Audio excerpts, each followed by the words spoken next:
Jang Brahma Varunendra Rudra Maruta Stunnanti Digvaistavai Vedai Sangapada Upanishadai Gayanti Jang Samagaha Dhyanavastita Tadgatena Manasa Pashyanti Jang Yoginaha Jasyantam Navidhusurashuragana Devaya Tasmai Namaha. Our salutations to him who is the truth of life and existence, and whom the sages call by various names. Our salutations to him whose glory is sung in sacred hymns of the various scriptures of the world, but whose limitless and infinite grandeur no mortal mind can comprehend. Our salutations to him whom the devotees meditate in the shrine of their hearts and realize his ineffable presence in their deepest contemplation. May he illumine our understanding and prompt our minds to the path of truth and righteousness. May he reveal himself unto our souls and dispel the gloom of illusion, fear, doubt, and darkness. Om peace, peace, peace. Peace be unto us. Peace be unto all mankind. Hari Om, Hari Om, Hari Om, Tat Sat.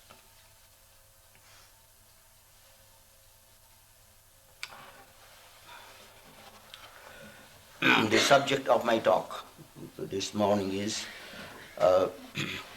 steps to illumination. Swami Vivekananda came in the year 1893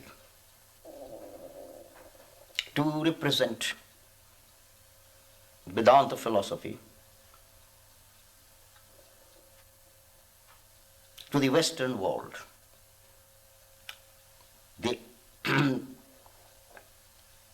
The meeting ground was Chicago.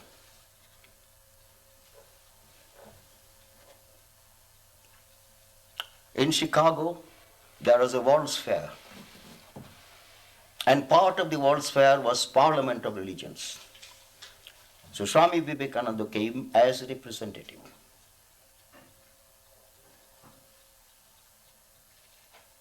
Of Hinduism, which should be called Vedanta,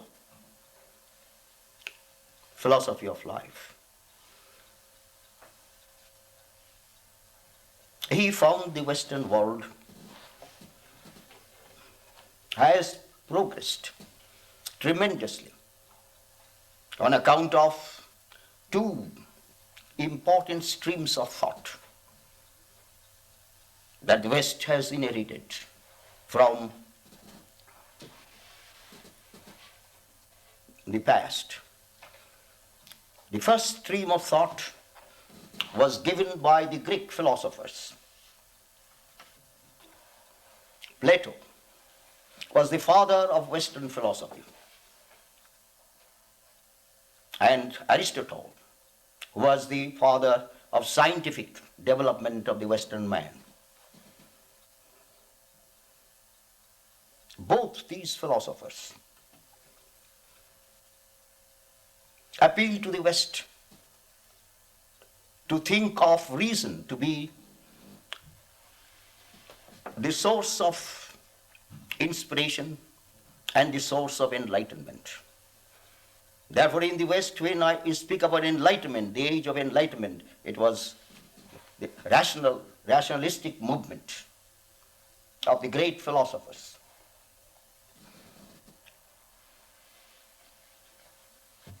Now, this stream of thought was to some extent checked in the Middle Ages by the theologians. Two important theologians come to my mind, Saint Augustine and Saint Thomas Aquinas. Both of them believed in faith in revelation.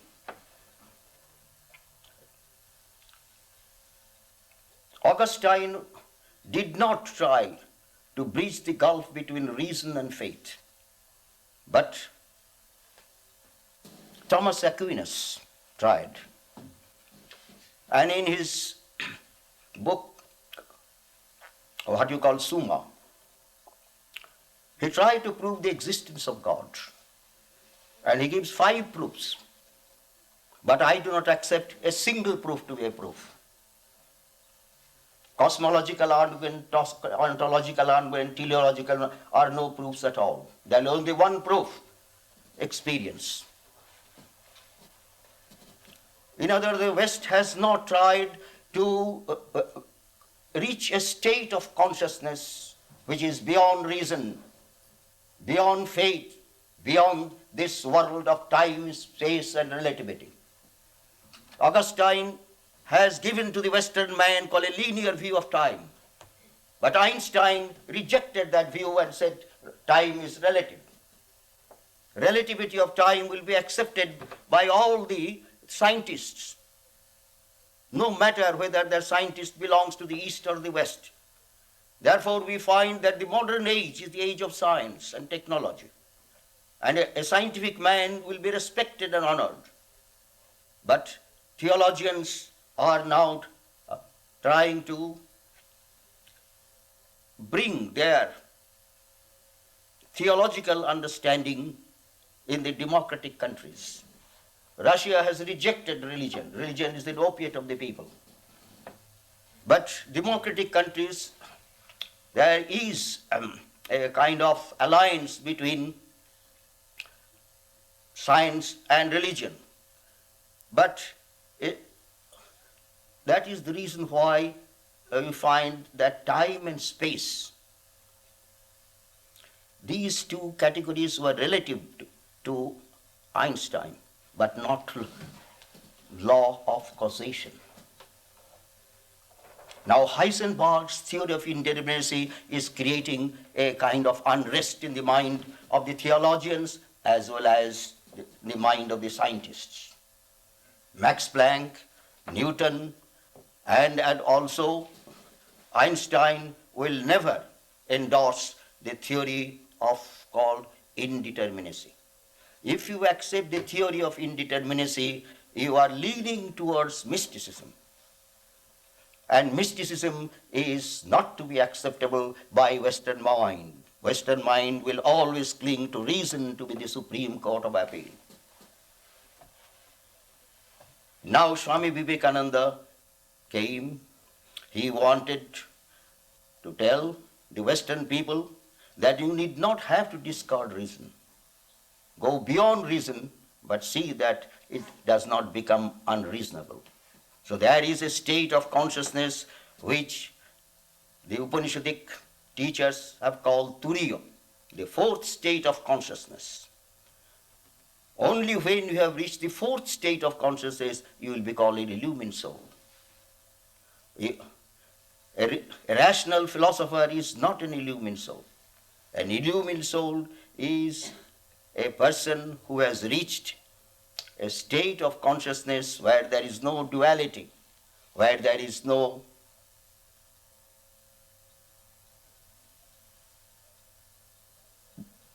time, space, and causation to be absolute reality. And that is what Shankaracharya said in his philosophy of Maya.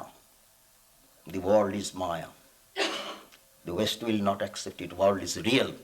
Reality of the world is the theme, the keynote of Western way of thinking.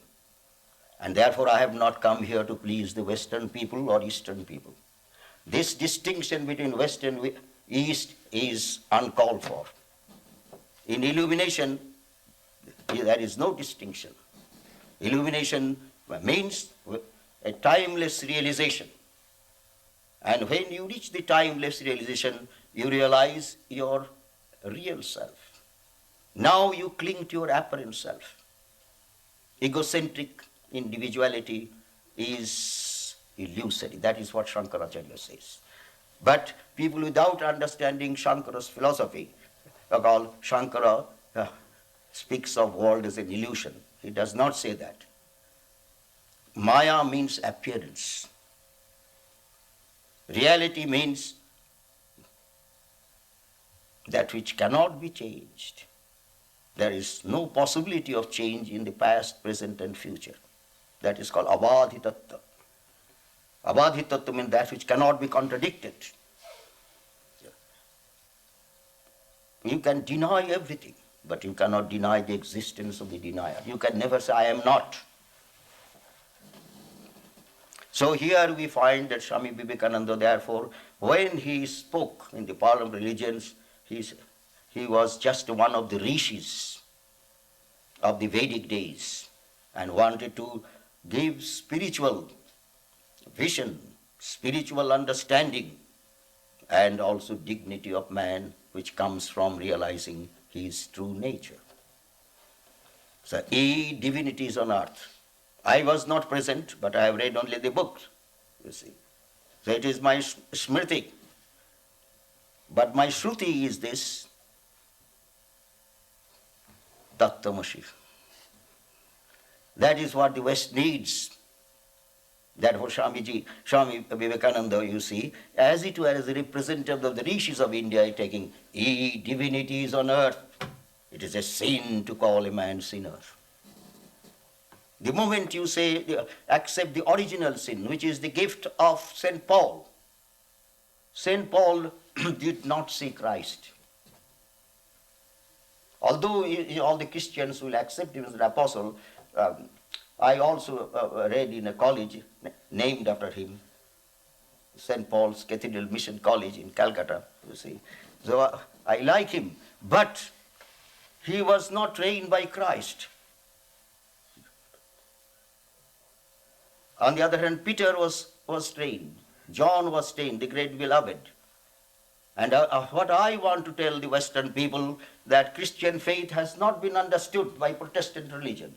Christian faith speaks in terms of renunciation, not in terms of enjoyment of these material joys of this world, which are fleeting, transitory and ephemeral. They have come here for Jivan Mukti. That means liberation in this life with this body. And you can realize that when you identify yourself with your true nature and not your superficial, spurious, apparent self. So Swami Vivekananda, therefore, ye divinities on earth. You see. So you are potentially divine. Purpose of life to actualize this divinity. And this divinity cannot be actualized if you follow the path of enjoyment. Sarvendriyanam jaranti tejaha. You read in the Upanishad, you see. Enjoyment saps the vigor of the senses and depletes all the energies. One has to store up the energy, which the scientists call conservation of energy. In order to, therefore, sanjama is necessary.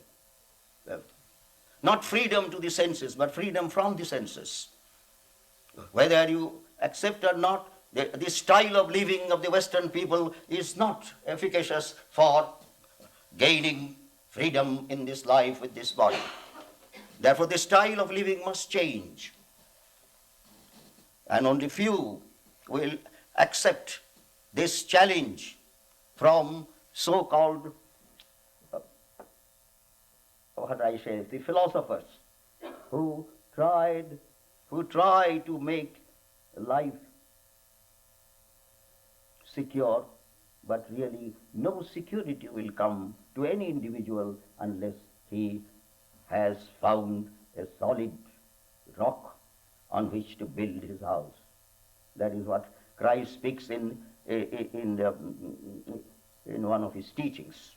Don't build your house on a sand, build your house on a rock. And that rock is renunciation. That means you have to identify yourself with your real self and not your apparent self. Now Buddha speaks of illumination also. And he used the word called nirvana. But the Christians speak about illumination in terms of salvation. Salvation is a post-mortem experience. But illumination is jivan mukti according to Shankara. We have come here, Jivan Mukti Shuka Hetave.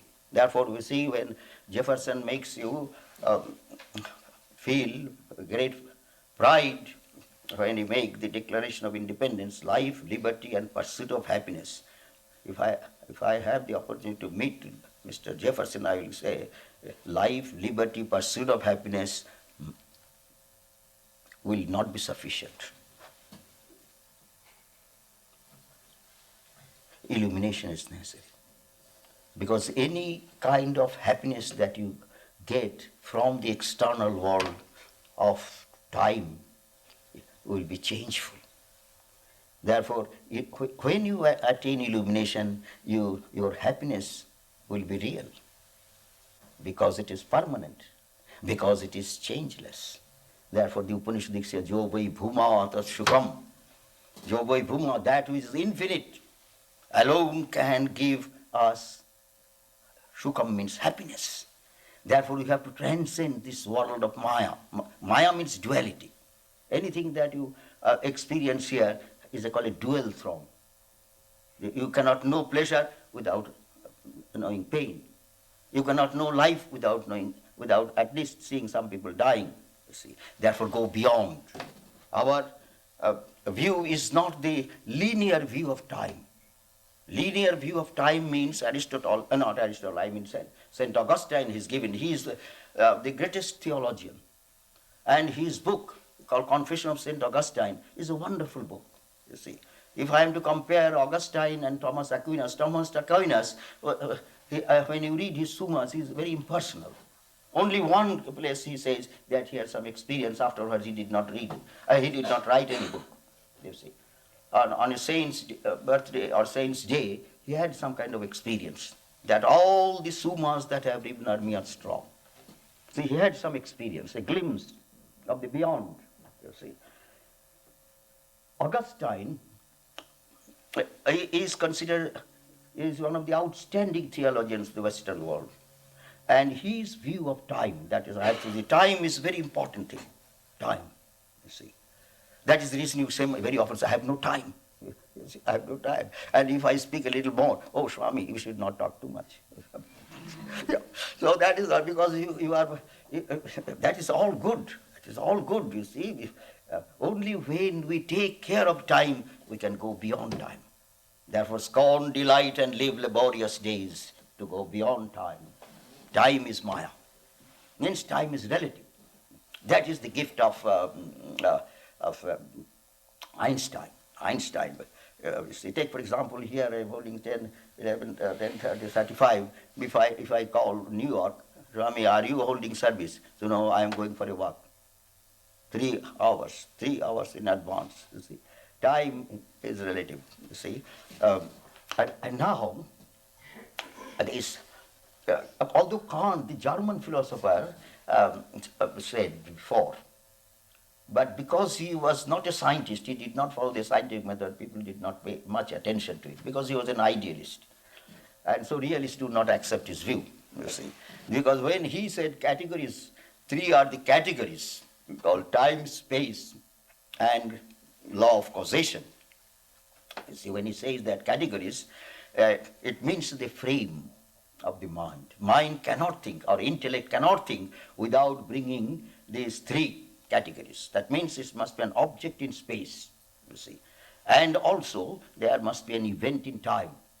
And there should be a kind of a relationship between cause and effect.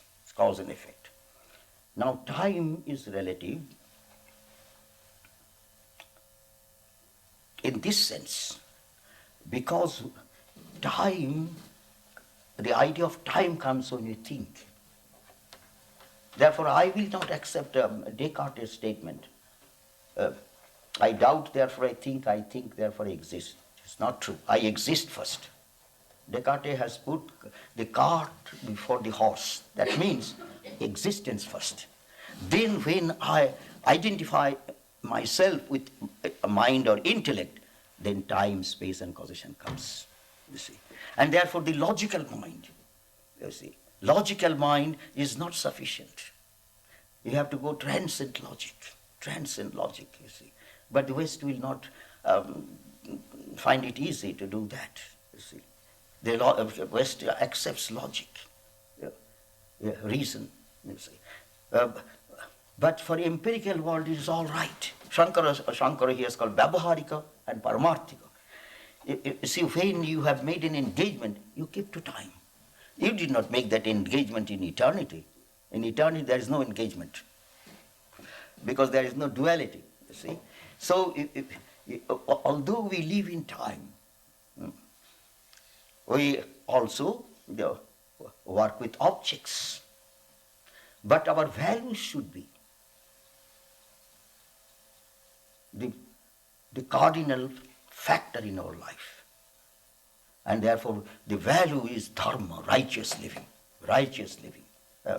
Righteous living for now to gain strength, inner stability, inner confidence, and inner dignity. So here we find that in the time when Shankara speaks about Maya, it is called Shat Ashat Anirvachanya, Maya. When he defines Maya, Shat Ashat Anirvachanya, you see, it exists. Time exists. When you are not illumined. When you illumine time, you go beyond time. Then you accept the Shakespeare's time must have stopped. Time that has sway over everything in this universe must have stopped. So time stops in two states of consciousness. In deep sleep, we do not know the passage of time, Shushupti, and also in Samadhi, Nirvikalpa Samadhi. You see. And therefore, Shushupti, in deep sleep, although we have no consciousness of time, but its time still remains, because ego remains, you see. Therefore, ego is the cause of all trouble. The ego that separates man from God and man from his neighbor. When Christ said, love thy neighbor as thyself, it is not possible to love neighbor if you think in terms of humanism or philanthropy. Love thy neighbor as thyself because it is for my own benefit. My fundamental mistake that neighbor is different from me. But when I become illumined, the real self of the neighbor and my real self are identical. Therefore, here Vedanta speaks about that when you know the real nature of the universe, then you will not make a distinction between you and the universe. You see, so universe that we experience every day, there is what you call a duality between subject and object in your waking state and in the dream state. But when in a deep sleep, the world disappears, and ego also to some extent disappears. But it does not completely disappear because you have not realized your true self, the Atman. The Atman is infinite. And therefore, if a scientist wants to be illumined, he has to realize his true nature to be infinite spirit, infinite consciousness, and infinite knowledge, you see. So here you find that Swami Vivekananda spoke to the Western world called the philosophy of Advaita, non-dualism. Non-dualism means the dualism between creature and creator is the relative knowledge, relative truth. And also science has made this dualism between scientist and the universe, man and the universe. Both these truths come under the category of aparavidya, lower knowledge. And what is the higher knowledge? Higher knowledge is that by which the indestructible reality is realized as a fact of experience. Therefore, Sri Ramakrishna, as a representative of higher knowledge or paravidya, comes to the West not to change anything, but to re-establish the essential teachings of the Bible, where Christ speaks, I and my Father one. Where Christ speaks, before Abraham was, I am. Where Christ speaks, birds have nests, foxes have holes, but the Son of Man had nowhere to lay his head. It is by reading the Bible. I did not read when I was studying the philosophy in the St. Paul's Cathedral College. I did not read the Gita and the Upanishads. I was under the impression that these things are just mere imaginations. some cock and bull stories. You see. Not practical at all. You see. But joining the Ramakrishna order, then I could understand the essential teaching of Christ and essential teaching of the rishis of the Upanishads are the same. There is not a slightest trace of difference. Because has not the great teacher said to the Samaritan woman, birds of, no, he said, what did he say there? I want to drink some water, he asked the Samaritan woman. She refused to drink water because Samaritans are considered as non-Brahmins, according to the high-class Jews. Christ belonged to the high-class Jew. As also in South India you go, the Brahmin, non-Brahmin. See, when I was a student, so there is a Brahmin dining hall and a non-Brahmin. No Brahmin will eat along with the non-Brahmin. Things may be better now, I'm not sure. So in India there is the superstition of caste.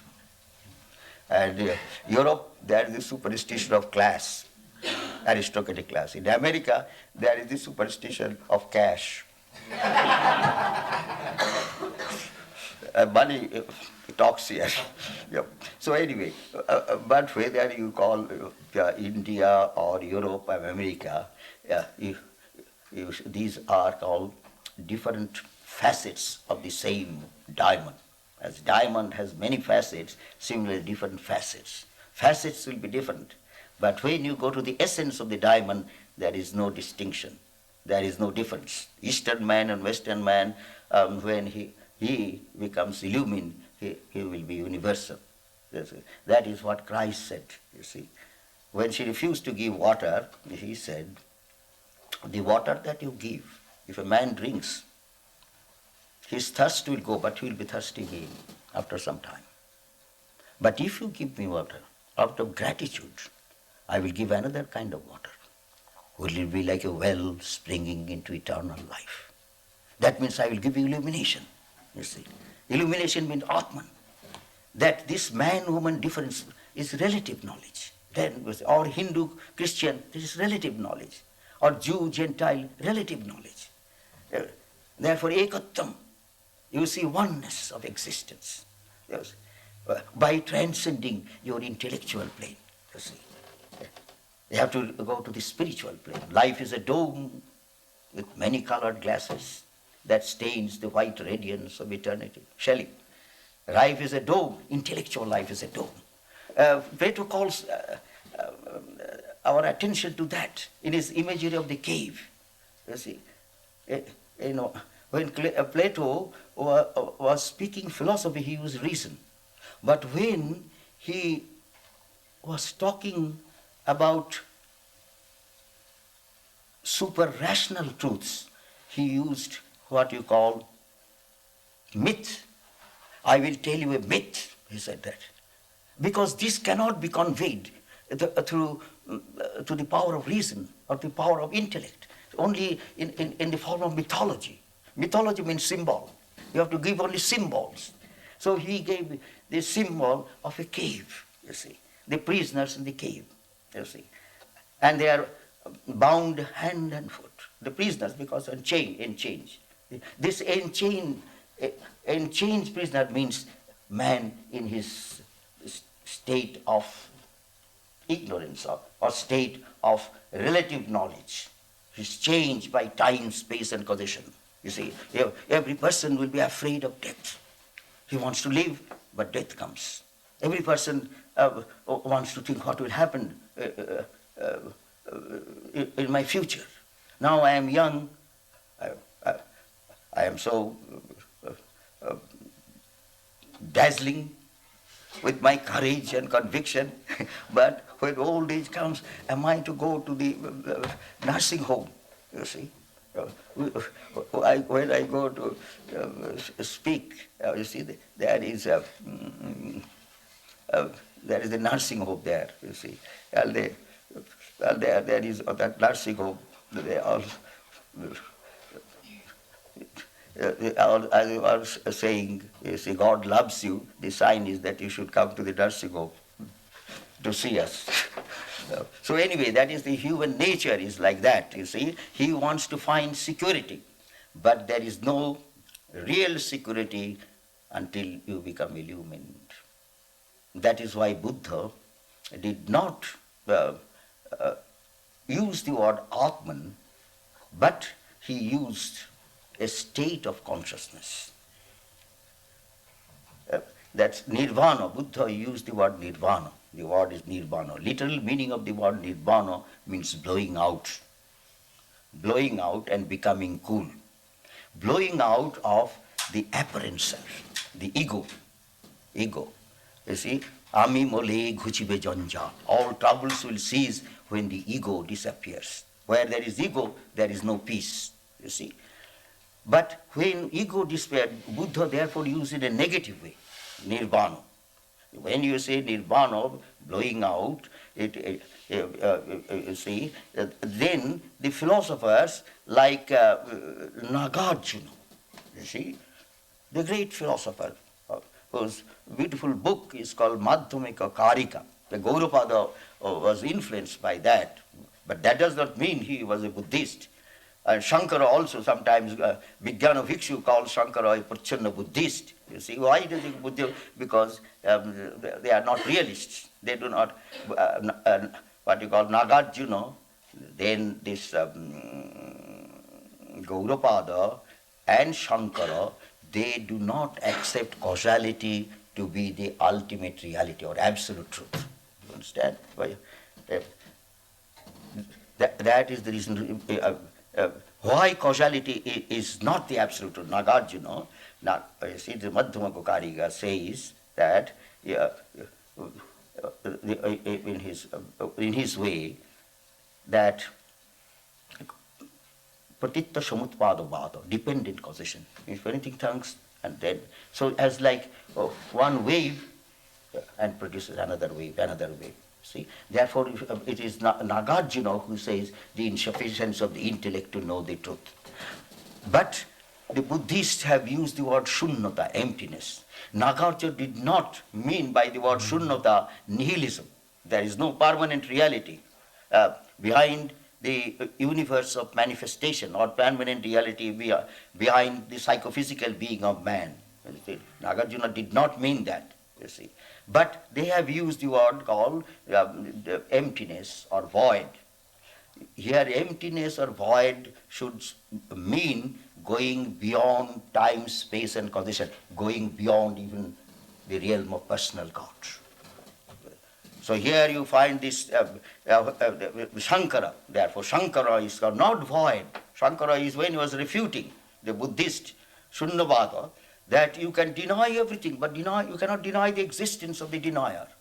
And on the denier I am, you have superimposed the attributes of the body.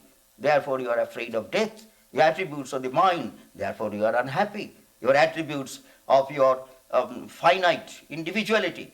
That is the reason you always think in terms of separation. That I am superior to the rest of the world. You see, I am holier than thou.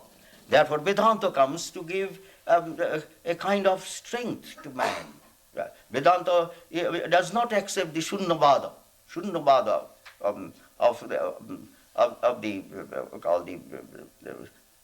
of the Buddhistic philosophy of life. But Vedanta speaks in terms of Purnavada. It is infinite nature of man. This condition is a kind of self-hypnosis. And dehypnotize yourself and realize from birth to death that nittoham, shuddhoham, apapaviddham, samsara maya varjitoham. As Queen Madalasha, when he was rocking her baby in the cradle, what is that? Nittoshmi, that you are eternal. Shuddhoshmi, you are shuddha, you are pure. Samsara maya, you are free from the bondage of this world. Ever free art thou. This is the message.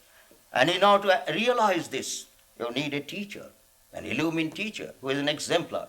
Teaching is not through lectures. Teaching is through life, through experience. And that is the reason why I was, when I met Swami Brahmananda, I thought that he will deliver lectures. You see, in Calcutta, someplace and all that. I was fond of hearing lectures, you see. Surendranath Babaji, I went to hear Surendranath Babaji. He was very, like Bach, imitated Bach, you see, Surendranath Banerjee. But nothing like Gandhi. Gandhi was a sincere person, you see. Gandhi, and he talked from his heart. The other people talked from the intellect, the Indian practice. So anyway, what I want to, but Maharaj, when I met Maharaj, he was not lecturing, but his personality was dynamic, you see, magnetic personality, you see. We call the son of Sri Ramakrishna, means the spiritual experiences he inherited by his sadhana. So anyway, I have to speak to the five words, Sanskrit words. If you want to understand Shankara's philosophy, it is called Vivartavada, Mayavada or Vivartavada. It also means called Ajatavada. These are the, not Purinamavada. West has accepted Purinamavada. What is Purinamavada? Purinamavada means theory of evolution, or theory of change, or theory of the infinite has become the finite universe. Because every person has to think, how did this universe come? You see. Therefore, there is Shankara philosophy are called Prakriti Parinama, because Shankara is trying to refute Prakriti Parinama of the Shankara philosophy. And he is also refuting Saguna Brahma Parinama of Bharti Prapancha. Bharti Prapancha, probably. Ramanuja was indebted to Bharti Prapancha. That is what you call, Aristotle also accepts that. The prime mover. Aristotle, he is called this unmoved mover or prime mover, was taken into the theology of Saint Thomas Aquinas. Saint Thomas Aquinas, Bible here, and Aristotle philosophy here. And it is a man-box universe, closed, neat, tidy and tight. But expanding universe scientists are talking about. You see. So you find that, you see, the Vedanta is entering into the Western world through the scientists. The first I call not Newtonian physicists, because they accepted time, space, relative to be absolute. You see, that will not work. Einstein first. The Einstein first, when he made time and space to be relative. You see, and now the Heisenberg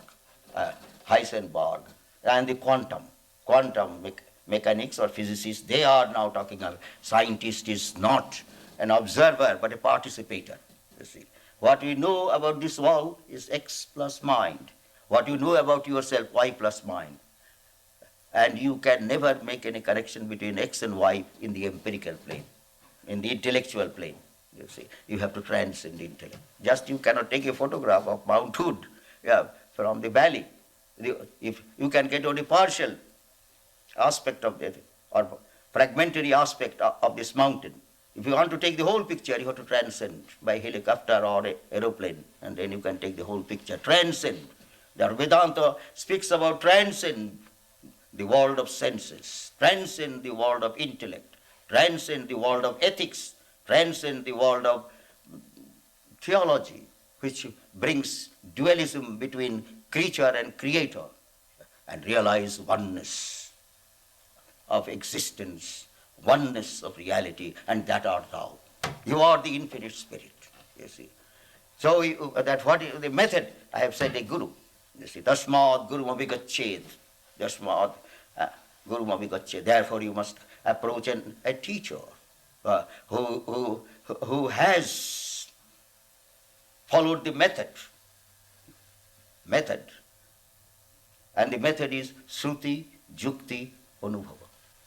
Your method is Tattvamasi. First you, as it were, this is a kind of your goal, that I must realize Tattvamasi, that I am the infinite spirit. I am not finite. I am not mortal. I am immortal. But how do you realize it? Jukti, you must be intellectually convinced first, you see.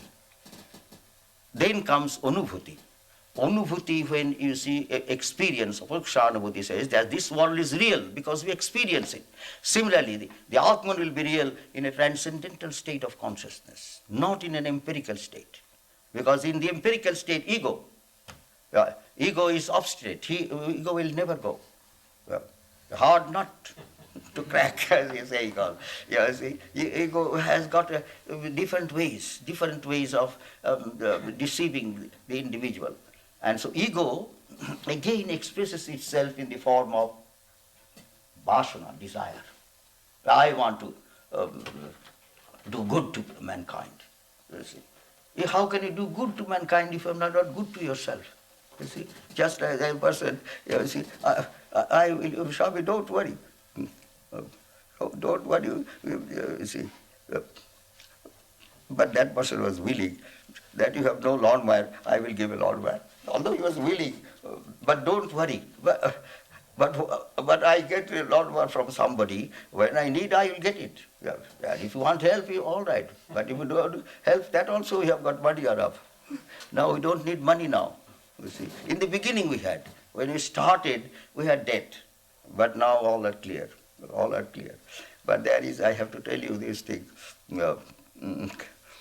There is a letter from me to write to the president.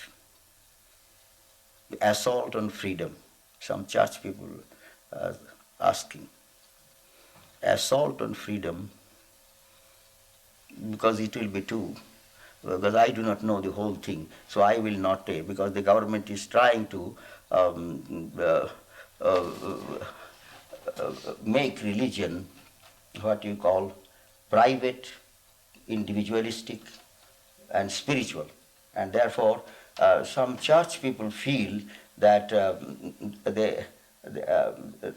they are not taken into consideration. You see, church people. But because I do not know anything, so I cannot write to President or Senator Thurman or another thing. The letters have come called coalition. There is a coalition, and so that is the government is not doing justice. That is the way they are thinking. Because I do not know facts, I have to keep quiet. And second thing, Swami Vivekananda has given us this kind of mandate. Hands off politics. Hands off politics. This is Swami Vivekananda. Swami Vivekananda. I have to follow Swami Vivekananda. So I am not, you see, another person going, I am going there. He showed one thing. President Reagan and Mandela, two pictures, you see, in a stained glass or something. Who will they meet? President Reagan, although the picture is there side by side. How will they be meet? You see, yeah. Two-party government, one will win. You see, it depends upon the people. You see, even I do not say it is your business. My thing, how to realize God. That is it. How can you get a job? I have no way. I have no crystal ball, no turban, no crystal ball. You see, how to get a job? That is your business. How to realize the truth? If you come, if the little I know, I can share with you. So here there is, therefore it is Guru Parampara. This is the called Shankaracharya, Guru Parampara. Why it is so? Because tradition is very important. Revelation is not necessary, but revelation must be connected with the tradition. And so this that is the reason why I say Christ's tradition should remain monastic. Although the householders, as Martin Luther, came and did something good, no doubt, to the Western world, but in order to attain mystical experience or transcendental experience, renunciation necessary. You see. Be in the world, but not of the world. Be in the world. And the world, when you are speaking, not external, world is inside, in your own mind. You see. And therefore, when you are selfish, you are in the world. When you are unselfish and think in terms of universal good, universal welfare, you are spiritual. So spirituality, real spirituality is the cementing bond between man and man, between race and race, between faith and faith. And therefore, from the lips of Sri Ramakrishna, no word of condemnation came to any religion, to any religious aspirant, any person who is struggling to realize the truth. There should not be any called hypocrisy. There should be sincerity. If God loves anything, he loves the simplicity of a child. Unless he be like a little child, he cannot enter the kingdom of heaven. So therefore, Guru. And the Guru, the relationship with teacher and the student is the sweetest relationship, which death cannot snap and which time cannot extinguish. It is that, because it is the relationship between the Atman and the Paramatman. The student, as it were, has to realize his own Pratyagatman. And that is the Pratyagatman is called the Ishtam, the chosen ideal. It is the Shakti. Now this is the time when you find in India, they are celebrating called Durga Puja. Today is the sixth day. See? Sixth day. Tomorrow is the seventh day, the first day of worship. Then next day is Ashtami. We will have our worship on the Mahastami, on the Tuesday. Tomorrow will be the preparation. We have to be prepared for Mother Durga. Mother Durga. Mother Durga, in the Vedic religion, it is not, although Durga Saptashati is there, but the Saraswati was the important deity. Saraswati, Bhagdevi, the presiding deity of speech, Bhagdevi, Saraswati. Although Saraswati, there is a river also, Saraswati. Uma, Hoimavati, that is Kena Upanishad, you read the word, you see. Some people think that they worship a God as mother. This concept came from Dravidian sources, not for Aryan, so I do not accept that. It is not because in the Vedas you find, you see, one Shukta, Devi Shukta, take in the in Rig Veda, there is Devi Shukta, Aham Rudrevi Bhasavishcharam. The daughter of a rishi realized Brahman, and he said, I am the background of the universe, I am the ocean, and the whole universe floats like waves. They dance, they come and disappear, but I always remain real, permanent, changeless. Therefore, identify yourself with the ocean, not with the wave. So we find there is in the West, because Christian faith has been inspired by the Jewish tradition, and the Jewish faith, fatherhood of God is important. Because why Father and Jehovah? Because you see the different tribes were there, and they fought, and one tribe conquered other tribes and imposed their deity called Jehovah or Javi on the other tribes. Other tribes used to have other kind of deities, all that. So you find this called monotheism. Christian faith clings to that monotheism. Although Christ mellowed down the image of Jehovah. Jehovah is always with frowning look, with a very somber appearance, without any smile. But Christ used the word Father. Our Father in heaven, our Father. But he did not use the word Father. He used the Aramaic, Abba. But it was a kind of relationship, fatherhood of God, because Christ spoke about Father. He did not speak about motherhood of God.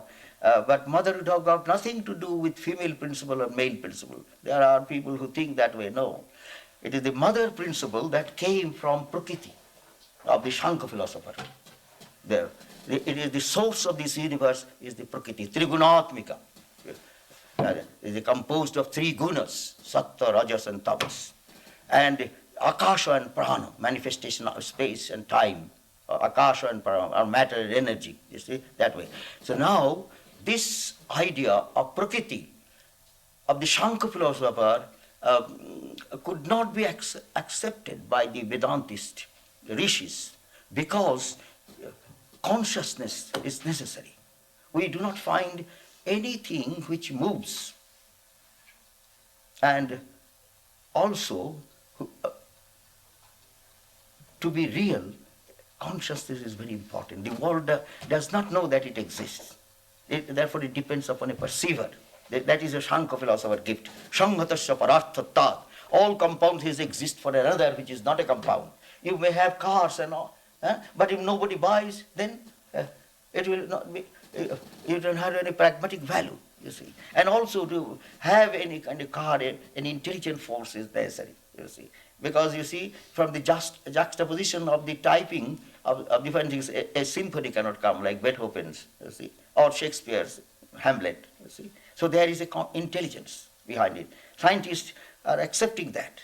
The world seems to me not a great machine, but a great thought. But that is not enough, because thought is changeful, you see.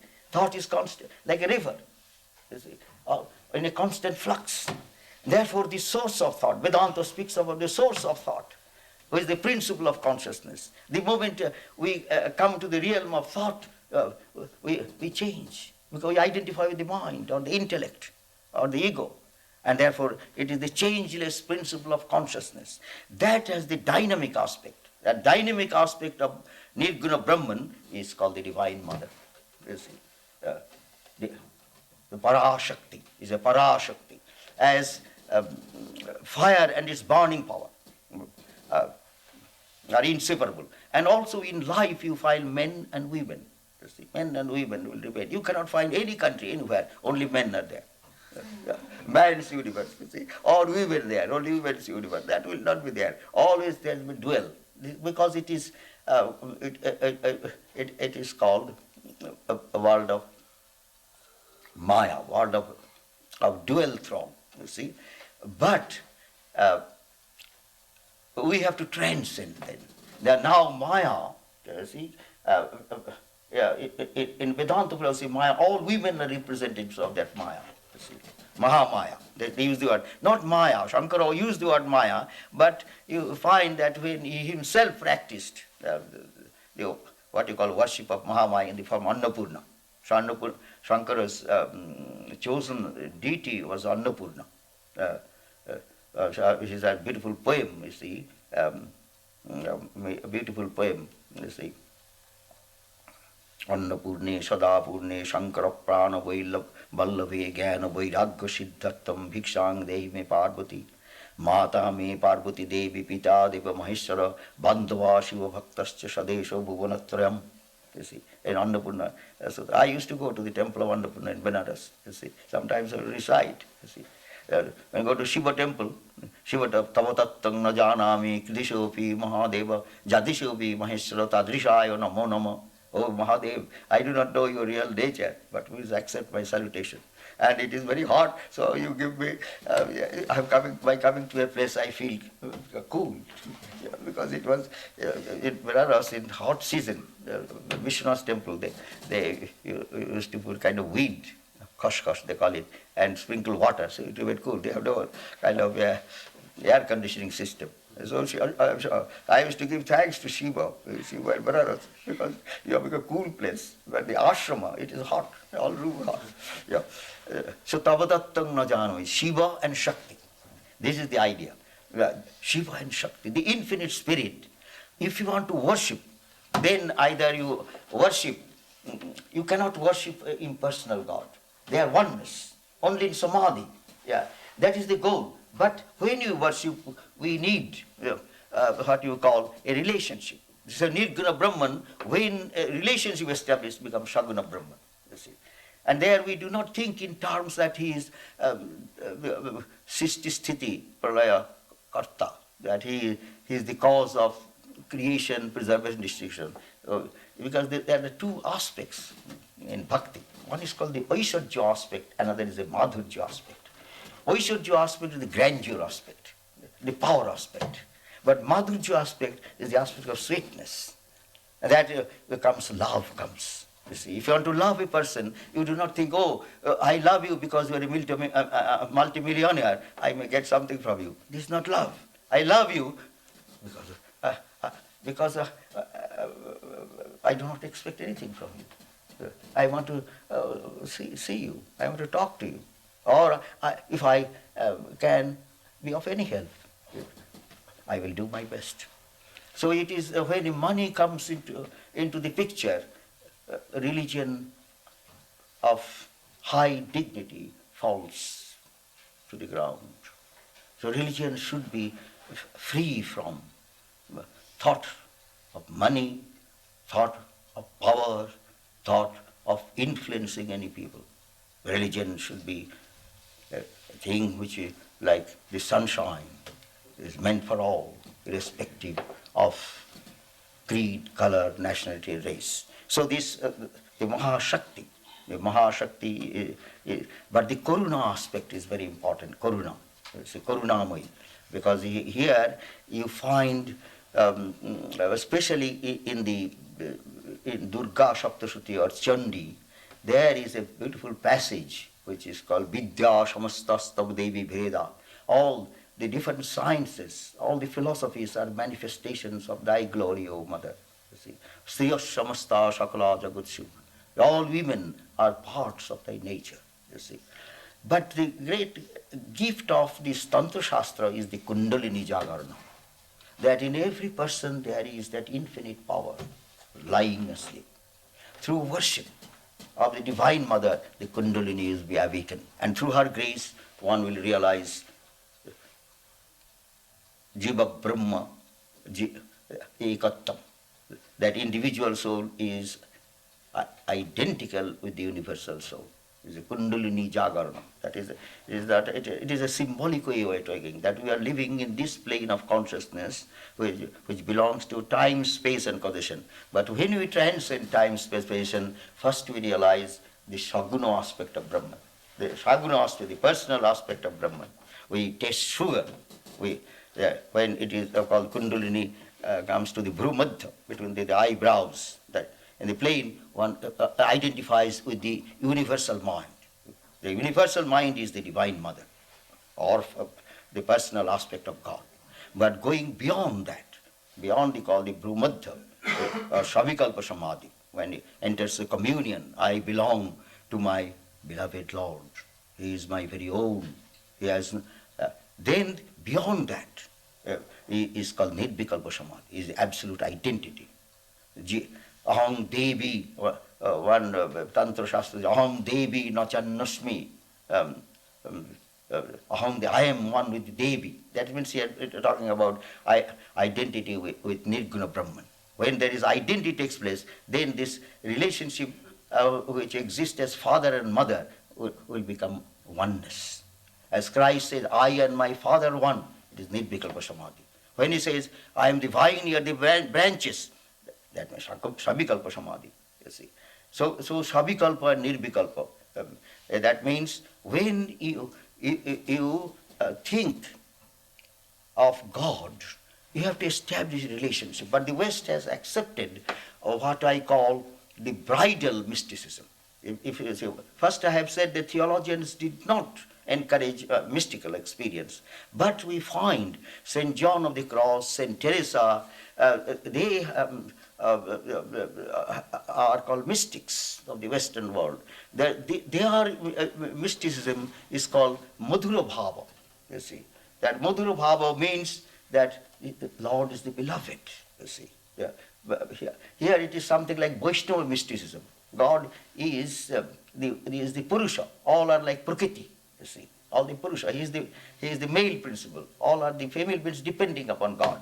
But in Bhakti mysticism, the Shanta, Dasya, Shakka, Vatsalya, Madhur, the greatest is called Madhura Bhava, the relationship between husband and wife, the sweetest relationship. So the bridegroom has come, you see, Teresa, the bridegroom, the marriage is consummated, you see.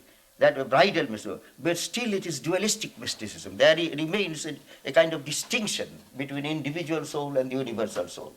Therefore, Advaita mysticism will be absolute identity. In bridal mysticism must lead to that the bridegroom and bride are identical.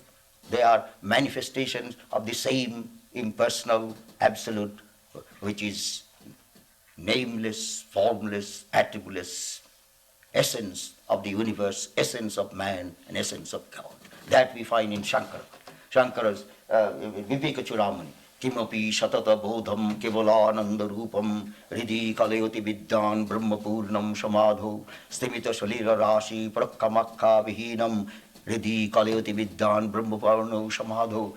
That means the individual soul merges its being in the ocean of universal love, universal wisdom, and infinite life.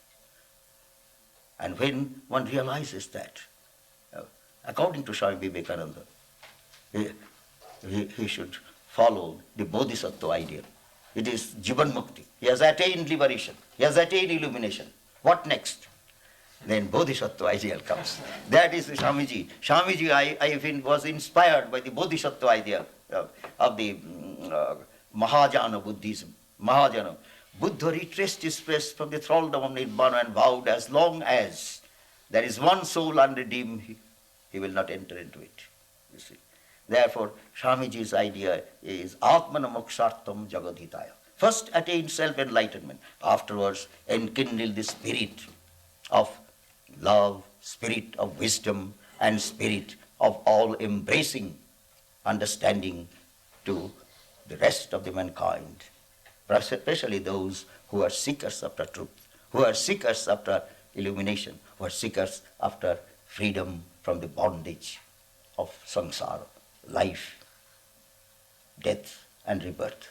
May Holy Mother bless us on this auspicious day, because the Durga that we will worship in picture is the living Durga, whose blessing has given me strength to live the life of renunciation and to come to the West and do my humble bit of service to the Western people according to my capacity. So I present to you the Holy Mother, the greatest woman that walked the face of the earth in the 19th century. And may her blessing be on us so that we may live a life of true spirituality and realize the truth of God in our own life. Thank you.